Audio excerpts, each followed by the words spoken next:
Estamos ya en compañía del subcomisario Hugo Rolón. ¿Qué tal, subcomisario? ¿Cómo está? Buenas tardes, Roberto. Buenas tardes, Luis. Estamos aquí a disposición de ustedes y así también a la amable audiencia para colaborar. Y lo primero es cómo lograron identificar a esta banda y cómo está operando esta red en nuestro país, subcomisario. Bueno, yo quiero empezar de nuevo. Este operativo se hizo a través de múltiples denuncias que nosotros habíamos recibido en nuestra oficina, ¿verdad? Aquellos gente, específicamente comerciantes, así también los entes financieros, ¿verdad?, que fueron estafados con documentos falsificados. A partir de ahí se hizo este operativo con la Fiscalía y este operativo aproximadamente nos llevó 20 a 30 días, ¿verdad? Y el día sábado fueron aprehendidos esta persona en la vía pública, ¿verdad? Estamos hablando de la señora Marta y de su marido Alberto Martínez y el señor Roberto Núñez, así también estaba en compañía de su señora. Ahora, la pareja está imputada. En principio fueron detenidas 3 personas, pero solamente 2 quedaron, ¿verdad? 4 personas fueron aprehendidas. En este caso fueron imputados la señora Marta, que era una gestora que mantenía toda la comunicación con el señor Roberto Martínez, y por esa razón fueron imputadas esas 2 personas. ¿El círculo se cerró o aparte de estas personas ya detenidas, habrían más otras implicadas en esta red? Bueno, eso no se descarta. De hecho, que la investigación continúa. Se hizo el allanamiento en la casa del señor Roberto. Se había recuperado variedad de documentos. Estamos hablando de cédula de identidades, de pasaporte, así también equipo informático, que hoy día el Ministerio Público y seguramente esos equipos informáticos ya están en el laboratorio, ¿verdad?, para hacer el peritaje correspondiente. Eso a nosotros nos ayudaría para avanzar con la investigación. ¿Cómo logran configurar este tipo de documentos estas personas? ¿Tienen acceso a una base de datos? Porque en algunos casos, por ejemplo, decíamos, el pasaporte, si bien era la libreta oficial reglamentaria, el contenido era falso. Pero en el caso de las cédulas era ya prácticamente una estafa. Pero ¿cómo obtienen, cómo operan estas bandas, subcomisario? La cédula de identidad a simple vista es totalmente de mala calidad, es totalmente falsificado. Sí, pasaporte como el pasaporte en este caso original, de contenido falso. Ellos simplemente lo que hacían, cortaban la primera página del pasaporte y después pegaban con los contenidos falsos. De hecho que encontramos varios pasaportes, como dije, según la información que nosotros tengamos, esta gente reclutaban, ya sea del interior o de su barrio, ellos mandaban a preparar el pasaporte y a raíz de eso le pagaban a esa gente y ellos se quedaban con los documentos. A partir de ahí ellos falsificaban eso, específicamente los pasaportes. O sea, con esta explicación, no podemos decir, tampoco se puede descartar obviamente, ¿no?, que gente vinculada al departamento de identificaciones podrían estar ligadas eventualmente a la entrega de estas libretas. De hecho que nosotros no podemos descartar, efectivamente, por eso le dije que hay equipo informático que nosotros nos puede ayudar para avanzar con la investigación. No descartamos que hay gente metida y que seguramente le proveían las materias primas, en este caso, para que ellos puedan efectuar específicamente la cédula. ¿Quiénes son los clientes? O sea, ¿quiénes recurren a estas personas? ¿Era gente común o estamos hablando de algunos extranjeros, por ejemplo, o también connacionales que quieran blanquear de alguna manera su situación, que tengan algunos prontuarios ya abiertos en la justicia? ¿Quiénes eran? Bueno, de hecho que siempre recurre a esta gente que tiene problema judicial, ¿verdad? Específicamente gente que tiene orden de captura, por ejemplo, acá, para que puedan movilizarse. Entonces ellos, le voy a nombrar solamente un punto. Específicamente en el mes de febrero, el señor Jamíbal, no me acuerdo, Egar, que es el apellido, que fue aprehendido, detenido por un caso de robo de los cajeros. Su fotografía nosotros encontramos en el lugar de allanamiento. Esa nosotros nos indica que el señor le había hecho para su cédula de identidad, ¿verdad? Solamente que le implantaba su fotografía y él simplemente se movilizaba con otros datos, ¿verdad? Esas son las gente que recurren en este caso. Y normalmente se utilizan estas cédulas para delitos financieros, para hacer préstamos, compras de artículos. ¿Para qué se utiliza esta cédula falsa? Para estafar a la gente, para estafar a la compañía. Así como dije, nosotros tenemos variedad de cantidad de denuncias que esta gente usa cédula de identidad ajena para que pueda recurrir o retirar artículos, expresamente artículos celulares, computadoras. Entonces con ese dato ellos retiran. ¿Y qué pasa? El día siguiente viene la denuncia. Ahora, se entiende, y decías hace rato que son todos paraguayos.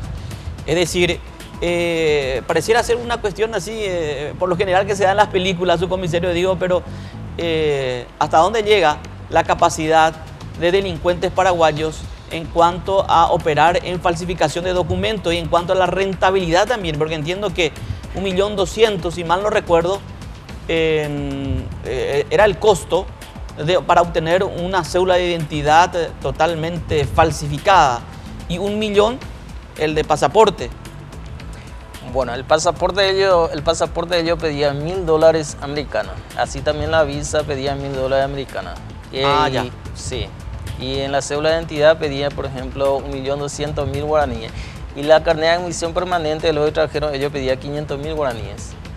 Obviamente gente que quiere blanquear su situación es la que va a recurrir a estas personas, digo, por los costos. ¿Cuánto te cuesta hoy día tramitar un pasaporte? Tengo entendido que son 150.000 guaraníes. Versus $1.000, son 4 millones y algo. ¿Hubo casos, comisario, que ustedes hayan identificado, como usted decía, que esta mujer que fue aprendida e imputada era gestora, hacía sus trámites normales allí en las inmediaciones de identificaciones, gente que haya recurrido a esta mujer, digo, que no tenga ningún inconveniente con la justicia, pero que haya tenido la necesidad de acelerar los trámites, que suele ocurrir también con mucha frecuencia? De hecho que sí, ¿verdad? Bueno, por ahí más o menos viene el procedimiento, ¿verdad? Esta gente normalmente le hacía todo lo legal, posterior había un pedido específicamente en Ciudad del Este. Esta gente fueron engañados porque le presentaron como documentos originales, sin embargo era falsificada. A partir de ahí vino la denuncia y hicimos este procedimiento. ¿Cómo una persona puede corroborar que el pasaporte que tiene, digo, esa gente que está mirando y que recurrió a la señora o a alguien parecido y que obtuvo su pasaporte de manera rápida, qué tiene que fijarse en la libreta para saber que corresponde o no corresponde? Bueno, lo más importante, hoy día, por ejemplo, el pasaporte coincide con nuestro número de cédula de identidad. Ese es uno de los requisitos fundamentales que la fuente puede darse rápidamente. En caso que ellos, así como le está manifestando, ellos solamente sacaron la primera página y ahí pegaron en este caso, el documento no auténtico, ¿verdad? Entonces, ahí arriba la gente puede fijarse rápidamente su número si es que coincide. Ahora, lo otro también es bien sabido, subcomisario, que para obtener un pasaporte, el trámite es personalizado. O sea que vos tenés que ir personalmente a tramitar, y entiendo, por lo menos, hasta donde yo sé, solamente la persona que es propietaria de ese pasaporte puede ir a retirar. Tampoco otra persona puede retirar por vos. Así mismo, hoy día, por ejemplo, solamente personalmente la gente tiene que acudir. Aparte de eso, relaciones exteriores, todo tiene su proceso, ¿verdad? Y de repente alguna gente no quiere hacer eso y recurre a esta gente y fueron engañados o estafados. Ahora, ¿tienen ustedes información de inteligencia, subcomisario, de que extranjeros hayan accedido a este tipo de documentación, que estén afincados en nuestro país con la intención, por ejemplo, de cometer grandes atracos? Digo porque este es el temor que se despertó meses atrás y luego se confirmó recientemente en la zona este, particularmente, de reos brasileños que escaparon y vinieron a hacer planes de negocios, entre comillas, en Paraguay. ¿Hay ese temor? ¿Existe ese temor en la policía? De hecho que puede ocurrir, ¿verdad? Específicamente nosotros nos manejamos, pero esto nos ayuda a nosotros a colaborar si es que puede llegar en este caso, ¿verdad? Porque son esa gente lo que ocurre en este caso. Ellos lo que piden pasaporte, documento para que puedan moverse libremente aquí en nuestro país, ¿verdad? Y hablando de Ciudad del Este, Foguazú, para que ellos puedan cruzarse libremente. Ahora, ¿con qué elementos contaban este grupo? Es decir, porque uno a veces se imagina, bueno, son falsificadores de documentos, cuentan incluso hasta con no sé, máquinas de imprenta. ¿Ustedes incautaron elementos así que tienen que ver con la falsificación propiamente? Se llegó a incautar, por ejemplo, computadora, impresora, escáner. Esos son los aparatos básicos que ellos utilizan, ¿verdad? Y así también notebook, que hoy día, por ejemplo, la gente carga nomás en un disco duro y de eso bajaban todo, por ejemplo, fotografía, datos. Inclusive, por ejemplo, le voy a mencionar que ellos estaban falsificando títulos de bachiller y títulos universitarios. Quiere decir que trabajaban un poco en ramas generales, ¿verdad? ¿No se sabe de qué institución? ¿O para qué? Hay algunas instituciones privadas, otras son que es del Estado, ¿verdad? En este caso del Ministerio de Educación, ¿verdad? Todo eso se va a corroborar. Todo eso se va a corroborar, el fiscal ya tiene a su mano y seguramente va a oficiar algún oficio al Ministerio de Educación si es que no puede ayudar en este caso. Claro, pues la lógica te dice, comisario, que efectivamente no pudieron haber sido solamente 2 personas o 3 las que estaban trabajando de esta manera. Quizás estamos hablando de un grupo bastante grande. Incluso gente, Roberto, que conozca mucho de la parte informática. ¿Y sí?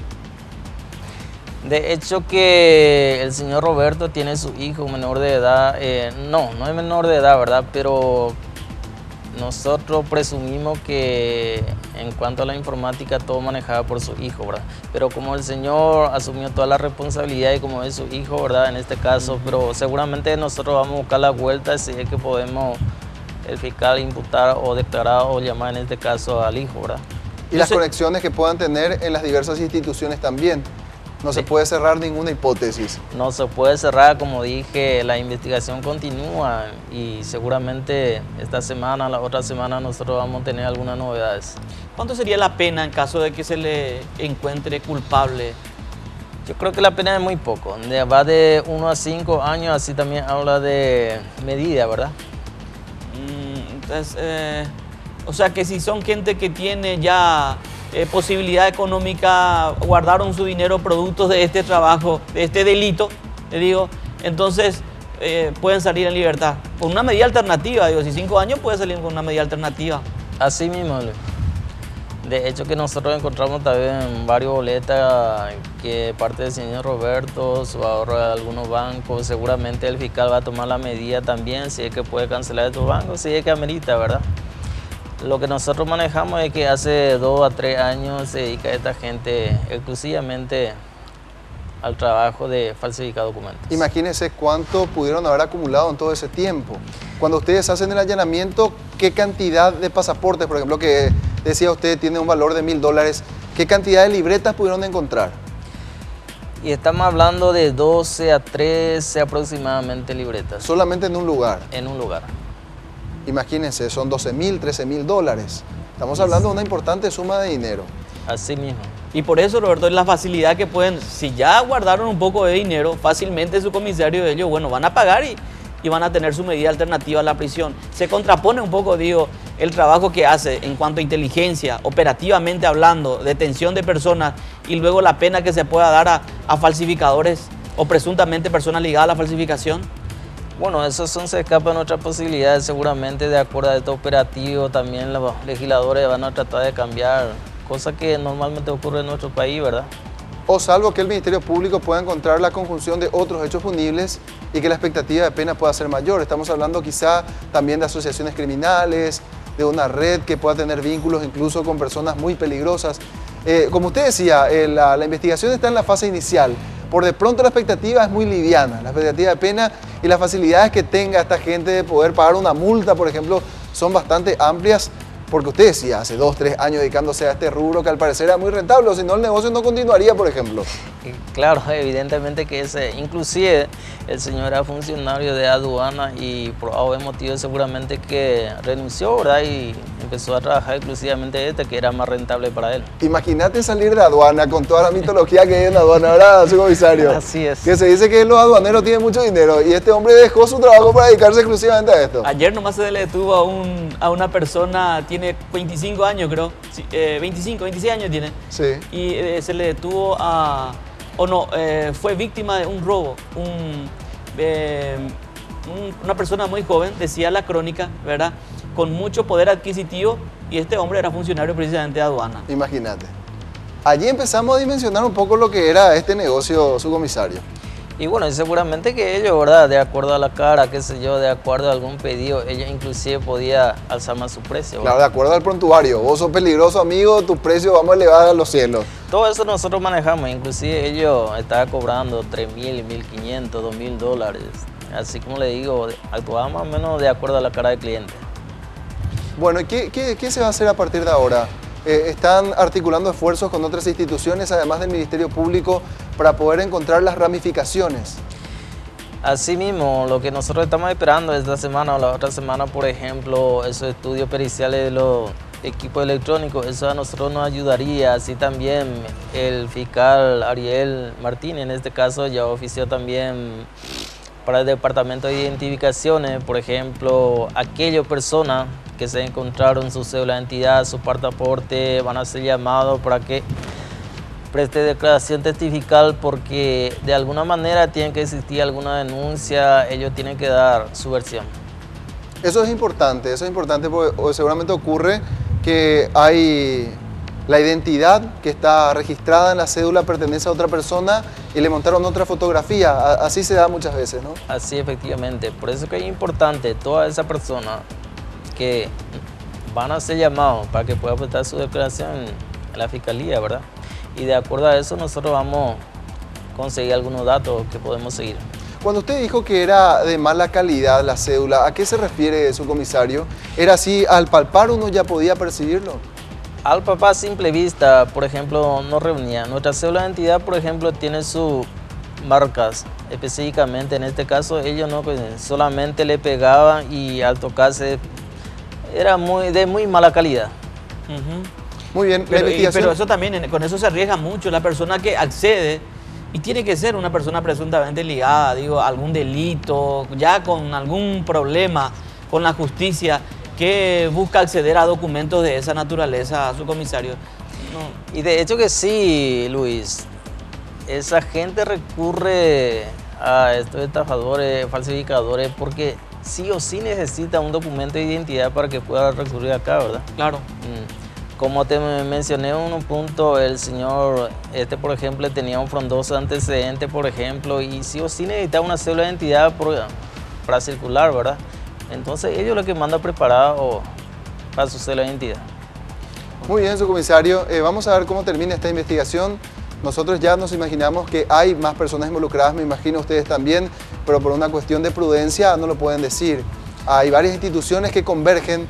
Usted incluso amplió el horizonte hablando de títulos de bachiller que también estaban entregando a estas personas. Gracias por su tiempo y vamos a estar dándole seguimiento a las investigaciones. No, gracias a usted y estamos aquí. Muy bien.